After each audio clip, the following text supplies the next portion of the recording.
in a quiet place. Why is that?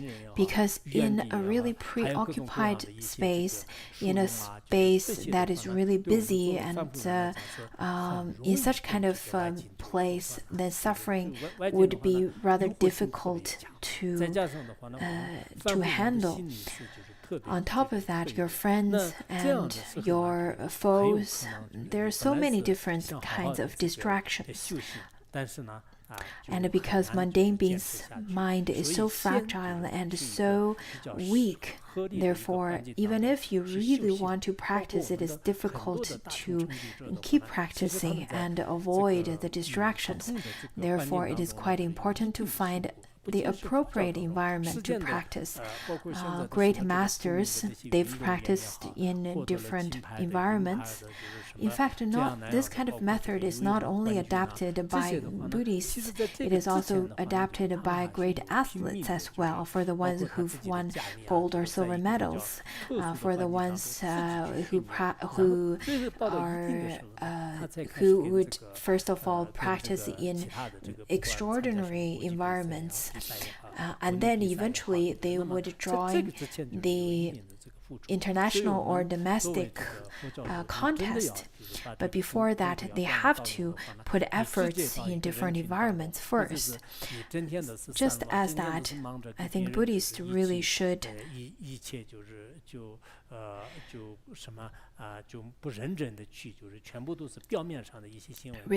get into the crowds as well. But if you get really busy all the time and distracted all the time, if you don't practice wholeheartedly, then you still can't turn your suffering into practice. Therefore, it is important to go to a quiet place. On the other hand, if you do stay in a quiet center, a monastery or so, and study with certain Dharma kings or Kenpos or great monks, even if you say that you've stayed and studied for many years, but if you never really studied very deeply or practiced very deeply, then it doesn't help either. So the best way is really to study deeply when you have the opportunity. Sometimes, even if you haven't really spent lots of time studying, maybe you haven't really received that many teachings yet, but if you studied with lots of effort and your foundation is quite firm and sturdy, whatever you've studied, you would use that to in your daily life to familiarize. Then your mind can be transformed in a short period of time, and Buddha Dharma could really transform and change what you have, what you are. So at the beginning, when we are not used to be in crowds, when in such situation we should be in quiet places, and in that way it will be helpful to you. But in the solitude of retreat environment, since none of those are present, your awareness is very lucid and clear, so it's easy to make mind do whatever you want it to do. Especially when you go to places such as the sacred places that's been blessed by the great masters. Once you're there, then your mind could naturally be calmed down. Just as it is stated in the 37 stanzas of Bodhisattva, it says that because departing the vicious environment, the afflictions are eliminated, and without distraction, therefore, virtue would naturally increase. Because mind is abiding on the Dharma to develop certainty, a certain view, therefore, one should abide in quiet place. That is the practice of Bodhisattva. So once we are at a quiet place, our mind is naturally becoming more capable, just as great masters and the tradition that's passed down from great masters of Nyingmapa, they would encourage their students to practice preliminary teachings first and then practice shamatha for 4 to 5 years. Once their mind are basically more tamed, at that time their mind has more capacity, then the masters would give the disciples teachings of Trekchö and Togo. But nowadays, it is different. There are so-called masters. They would give teachings right away without even preliminary practices or empowerment.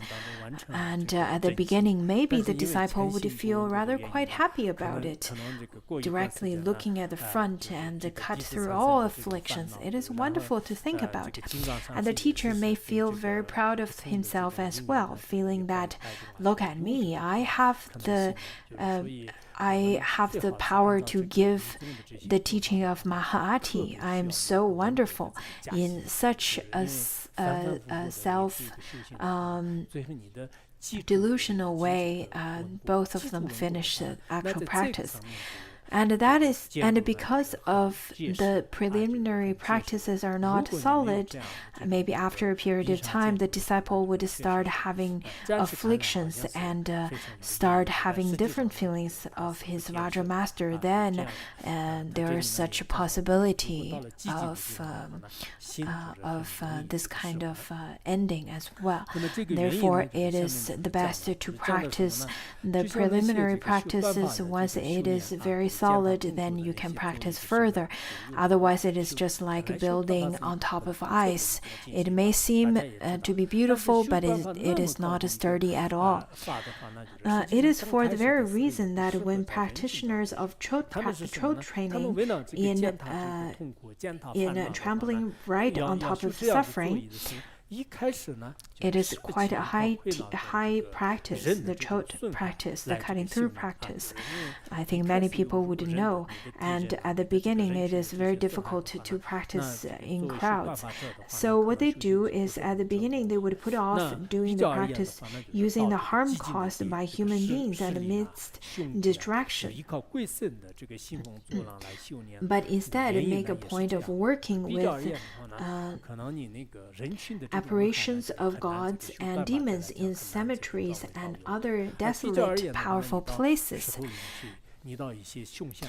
So maybe because the human crowds would be really harmful, it is hard to practice Chöd. Therefore, it is important to go to the charnel ground first when there are evil spirits and disturbing spirits. That might be better. So for the great practitioners who practice Chöd or the cutting through, they would first go to quiet places such as the 8 great charnel grounds, just like great masters such as Padmasambhava and so on.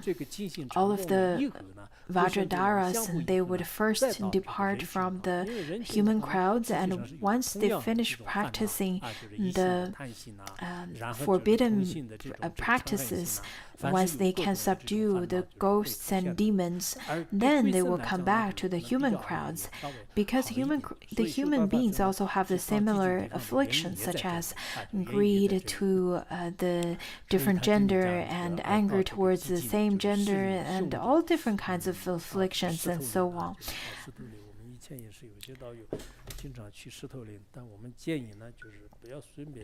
About charnel ground, I really suggest our practitioners do not go to charnel ground for no reason, especially for those of you who don't have great practice or high level of realization. Then it could be easily to be contaminated in the charnel ground. I think if You do not have the level of realization of protecting yourself, but only want to visit charnel ground with a great curiosity or a feeling of or blind kind of curiosity, thinking that since Parmasambhava had been to the charnel ground, therefore I had to as well. Well, maybe at the end of your first visit to charnel ground, you might get sick, and it's very possible. So it is really wonderful. It is really recommended to practice with great foundation first, including the charnel ground in Larongar. I think many people view it as a tourism spot. This is quite wrong. I once heard that there are tourists who would hold cameras and wait in line to see the corpse for the sky burial. And then once the corpse has arrived, the tourists would clap. In fact, this is quite disrespectful. Sky burial or any kinds of funeral place, in fact, is a place of lots of sorrow.